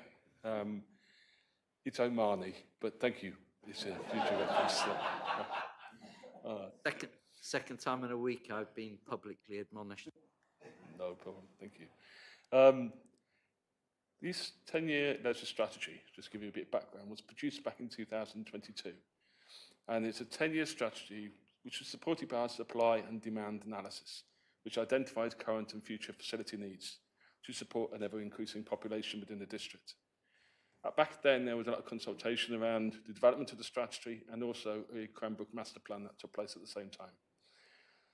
The addendum itself is kind of coming midstream. It's providing a technical update to the supply and demand analysis, primarily because there's been a lot of change around the Cranbrook numbers and the emergence of Markham as a strategy since the strategy was developed back in 21. And as a result of that backdrop, there was a most pressing need to consolidate what was the core facility mix for the new Cranbrook Leisure Centre. And it's good to say that the results actually reinforced the recommendations that were set back in 21. But he also clarifies how they complement what needs to go into Markham as well. So I think, improved going forward, keeps the strategy live. It will also be used to help us underpin future funding bids to support Inland and the like, because we're using their methodology to help us prove the case. Pleasing to say that we have now appointed a multidisciplinary design team that is progressing the Leisure Centre project, and it is in line with what is in the addendum at the moment. And thank you, Chair. The recommendation is for Cabinet to endorse that addendum into the strategy. Thank you. Thank you, Mike. Appreciate that. So, as you say, that recommendation is on page 68 of the papers. So, anybody outside of Cabinet? No? Right. Inside, Councillor Hookway, then Councillor Ledger. Yes, I thank Mike for his report. This is really quite a very straightforward updating the leisure strategy and making sure that the leisure centre at Cranbrook is fully up to speed with all the latest recommendations, and also making sure that Markham is included within the leisure strategy and its planning. So happy to propose. Thank you, Chair. Councillor Ledger. Thank you. Thanks, Chair. Thanks to Mike and the team, and happy to second. Thank you. Anybody else in Cabinet wish to speak? No? Right. The recommendation is short and sweet. It's been proposed. It's been seconded. Those in favour? That's unanimous. Thank you. Thank you, Mike. Then we move on to agenda item 17, which is response to the Woodbury Parish Neighbourhood Plan submission, and that's set out at pages 115 to 133. And is Ed going to speak to this? Thank you, Ed. Yes, thank you, Chair. I'll be brief. I'm sure members are familiar with this process by now in terms of responding to consultations on neighbourhood plans. This is the 29th neighbourhood plan in East Devon to reach this stage, and after many years of hard work, I know, by the Woodbury Neighbourhood Planning Group. So congratulations to them for reaching this point. This is the Council's opportunity to formally respond to the consultation. You'll see there's some comments that officers have produced set out in the appendix to the report. There's no real concerns in terms of the principles and objectives of the plan, but a number of detailed comments about the wording of policies and the evidence base behind the plan to help the neighbourhood planning group to amend the plan, hopefully, and address some of those concerns to ensure that the plan meets the requirements of the legislation and planning guidance to give it the smoothest run, hopefully through examination and to a successful plan. So I'd ask Cabinet to endorse those comments for submission in response to the consultation. Thank you, Chair. Thank you, Ed. And as you say, it's become a familiar pattern, hasn't it, of reports that come through. 29th, that's very significant. And obviously, one way or another, we congratulate everybody in the production of it. I've got, well, before I bring in either Councillor Young or Councillor Olive, anybody outside of Cabinet? No? Councillor Young, then Councillor Olive. As ward councillor for Woodbury, I've been partly involved in this for many, many years. In fact, neighbourhood plans was why I got involved in politics and in council. So, yeah, blame the neighbourhood plan for that. I would like to thank all the work that Ed and his team have done on the responding to this. Also, all the people in the parish of Woodbury have worked on this. It's been many, many years, and thank goodness we're now getting there. So, yes, I'd like to propose it. Thank you, Councillor Olive. Seconded. Thank you, Chair. Thank you, colleagues. Anybody else in Cabinet? No? We have a recommendation, two recommendations at page 115. They're proposed, they're seconded. All those in favour? Thank you. That's unanimous, so thank you. Ed, no doubt you will pass back the congratulations through to those in Woodbury who've toiled over this. Thank you. Right, then on to agenda item 18, which is Mutters Moor in Sidmouth, and it's a new managed car park, and that's set out pages 134 to 136. And Richard, I can't speak. Richard Easthope, Parking Services Manager's here. Richard. Thank you, Chair. I believe Councillor Hawkins has got the introduction for this one. Thank you. And Sam, yes. Hello. I'm struggling. Sam Hawkins, thank Hello, you. my name is Sam and I'm a district councillor. Can I just say, I resign now? Right. So, carry on, Sam. this sorry. report details a request by the Pebblebed Heath Conservation Trust for EDDC to manage a new car park at Mutters Moor in Sidmouth. The request follows the perceived success of the EDDC management of another site owned for the landowner at the Lower Otter Restoration Project in Budley, Salterton, and the Trust wants to introduce charging to generate year-round income to help sustain the site and meet their wider charitable aims. And this will help cover the cost of amenities such as waste bin collection and car park maintenance. All initial setup, signage and equipment costs will be funded by the landowner, and the site will be added to the EDDC off-street parking order to allow for enforcement of car parking restrictions at the site. The proposed parking fee will be £1 per hour between 8 AM and 8 PM Monday to Sunday throughout the year, and the EDDC parking team will carry out daily enforcement visits and collect and bank the income from the site, and this will be funded through a share of the revenue from the operation of the car park.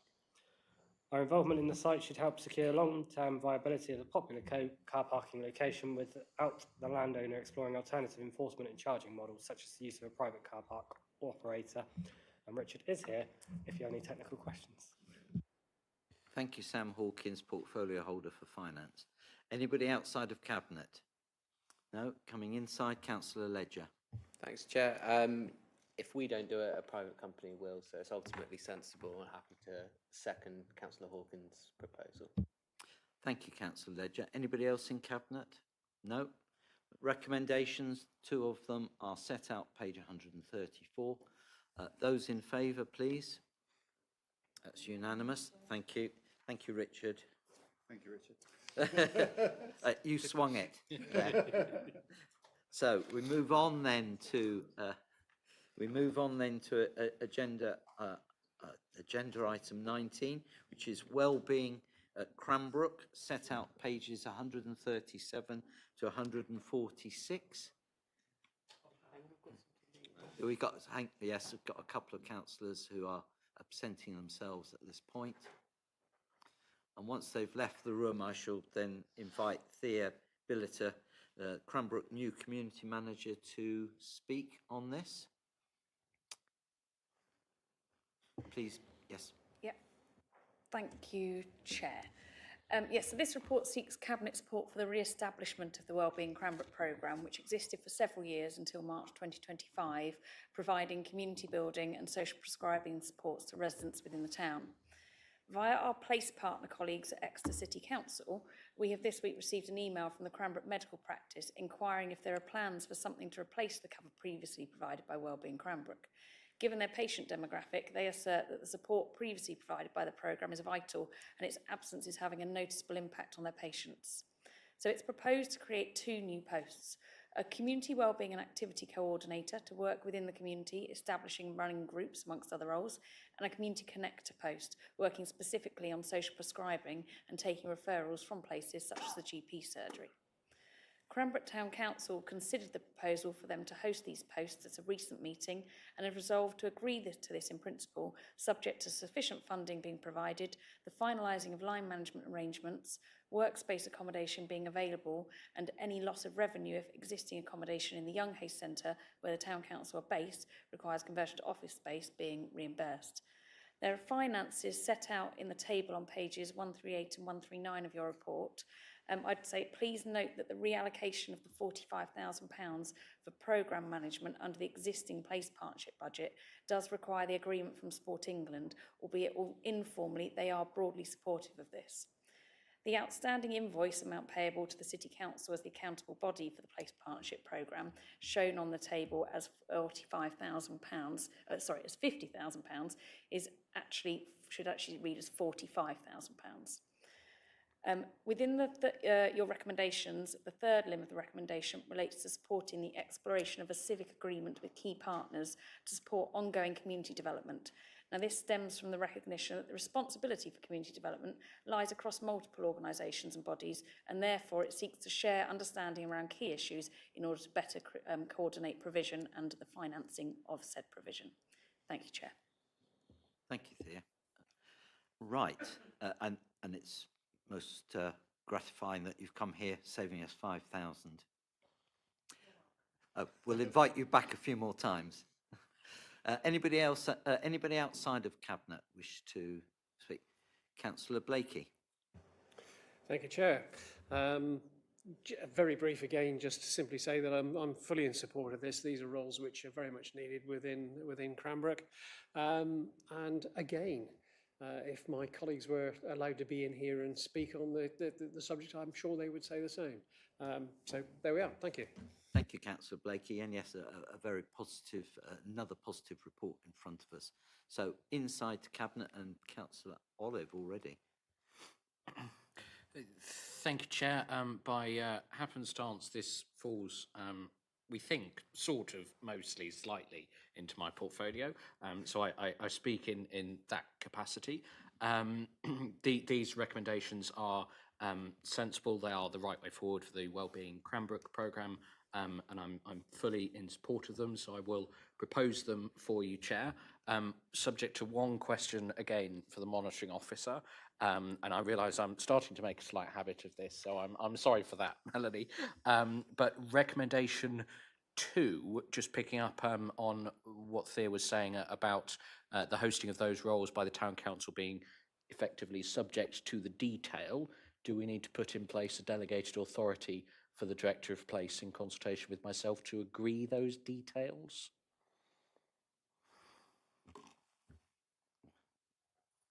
It depends whether the intent, Thea's going to, it depends whether the intention is for it to come back for final agreements, which I'm assuming it would, but I'll let Thea come in. I may be about to add some complicating factors in that as we are not actually the accountable body to the Sport England programme, that responsibility lies with Exeter City Council. They technically we need to have some form of agreement for the funds to transfer from them to either to us and then onward through some kind of service level agreement to the town council, or from them directly to the town council with us potentially as the third party signatory to ensure we all remain satisfied with the operation of the programme. So Mel, do you want to? So the answer is no, we don't need a delegation. In which case, proposed as written. Thank you, Chair. And thank you, Thea. And Melanie. Thank you. Councillor Ledger. Thank you, Chair. Happy to second. Thank you. And anybody else inside Cabinet? No, we have, right, you have the recommendations that haven't been changed at page 137. There's 3 recommendations there, proposed and seconded already. Those in favour? Unanimous. Thank you. Right, then we move on to agenda item 20, Local Government Access to Information Act 1985, exclusion of press and public. So I'll hand over to the Vice Chair.